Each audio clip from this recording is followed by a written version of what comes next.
Selamat datang kembali semuanya. Di seluruh laboratorium penelitian dan platform eksperimen di seluruh dunia, para ilmuwan sekarang sedang mengembangkan mesin yang dapat mengalir, mengkonfigurasi ulang, dan menyesuaikan bentuknya seperti cairan. Robot cair ini bukan lagi fiksi ilmiah. Menggunakan bahan lunak seperti tetesan magnetik, logam berbasis gallium atau gel yang dapat diprogram, para peneliti telah menciptakan sistem robotik yang fleksibel, dapat merakit diri, dan mampu bergerak tanpa bagian yang kaku. Tujuannya adalah untuk menciptakan alat cerdas yang dapat melewati ruang sempit, menyembuhkan diri setelah rusak, dan berfungsi di lingkungan yang tidak mungkin dinavigasi oleh robot tradisional. Robot cair berfungsi dengan mengganti bagian mekanis yang kaku dengan bahan yang tetap lunak atau cair dalam kondisi normal. Bahan-bahan ini termasuk paduan logam seperti gallium yang cair pada suhu kamar, elastomer lunak yang dapat meregang dan berubah bentuk, serta gel pintar yang merespons panas, cahaya, atau magnet. Untuk beroperasi, bahan-bahan ini harus diberi bentuk dan arah menggunakan sistem kontrol eksternal. Kontrol ini dapat mencakup medan magnet, arus listrik, atau gradien suhu yang menyebabkan perubahan bentuk, kekakuan, atau perilaku aliran.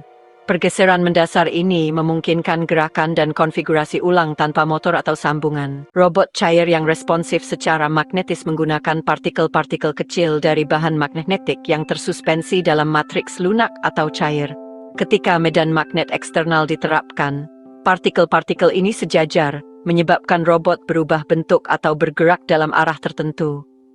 Peneliti dengan hati-hati merancang pola respons magnetik di seluruh struktur sehingga robot dapat membungkuk, memutar, atau memanjang dengan cara yang terkontrol. Manfaat dari metode ini adalah gerakan dikendalikan secara nirkabel, memungkinkan robot melewati ruang tertutup atau beroperasi di lingkungan tertutup, di mana kontrol mekanis langsung tidak mungkin dilakukan. Beberapa robot cair terbuat dari logam seperti gallium atau paduan eutektik yang meleleh sedikit di atas suhu ruangan. Robot-robot ini dirancang untuk meleleh dan menyusun kembali sesuai permintaan.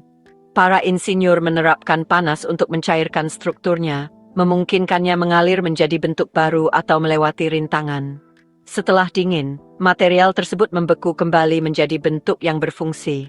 Transformasi ini dapat diulang berkali-kali, menawarkan jenis daya tahan yang baru.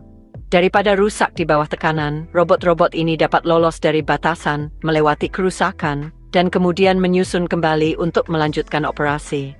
Ini sangat berbeda dari sistem mekanis tradisional. Gel yang dapat diprogram menawarkan jalur lain untuk membangun robot cair.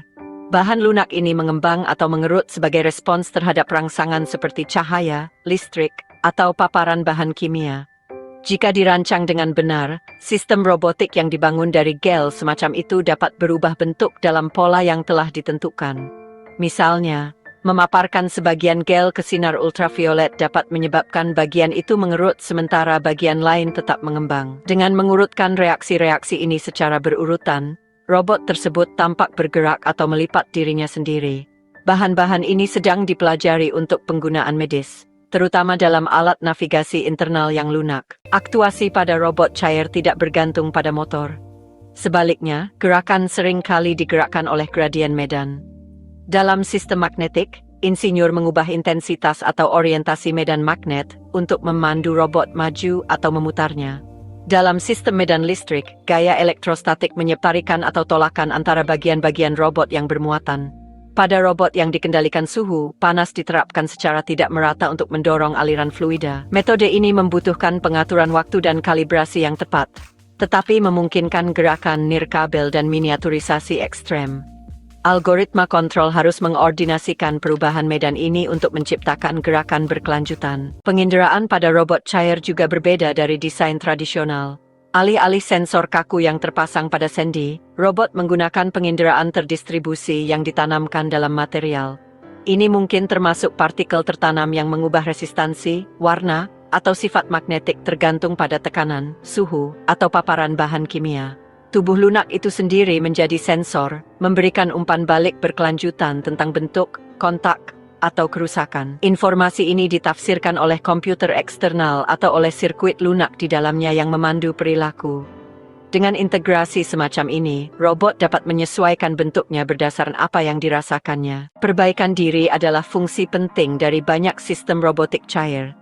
Ketika rusak atau terpisah, material tertentu dapat mengalir kembali bersama dan membentuk kembali struktur aslinya. Ini bisa menjadi proses pasif, mengandalkan tegangan permukaan dan daya tarik kimia, atau bisa dipandu oleh medan magnet atau elemen pemanas. Para peneliti telah mendemonstrasikan robot yang dapat berpisah, bergerak sebagai bagian terpisah, dan berkumpul kembali menjadi keseluruhan yang fungsional. Ini membuat mereka ideal untuk digunakan di lingkungan berbahaya atau tidak terduga di mana mesin konvensional akan gagal secara permanen ketika rusak. Memberi daya pada robot cair bisa dilakukan dengan beberapa cara tergantung pada penggunaannya. Beberapa menerima energi secara nirkabel melalui kumparan induktif, mirip dengan bantalan pengisi daya nirkabel. Lainnya memanen energi dari lingkungannya menggunakan termoelektrik atau piezoelektrik. Di lingkungan laboratorium, robot sering diberi daya dan dikendalikan secara eksternal untuk menyederhanakan eksperimen. Namun, para insinyur sedang mencari sumber energi ringkas seperti baterai mikro atau reaksi kimia untuk mendukung fungsi otonom. Seiring dengan peningkatan sistem ini, robot cair akan menjadi lebih mandiri, mampu bergerak, merasakan dan memutuskan tanpa masukan atau pemantauan yang terikat. Komunikasi di dalam atau antar robot cair bisa dilakukan dengan mengubah sinyal kontrol atau dengan menggunakan cahaya dan suara. Misalnya, mengubah frekuensi medan magnet bisa menyampaikan instruksi tertentu.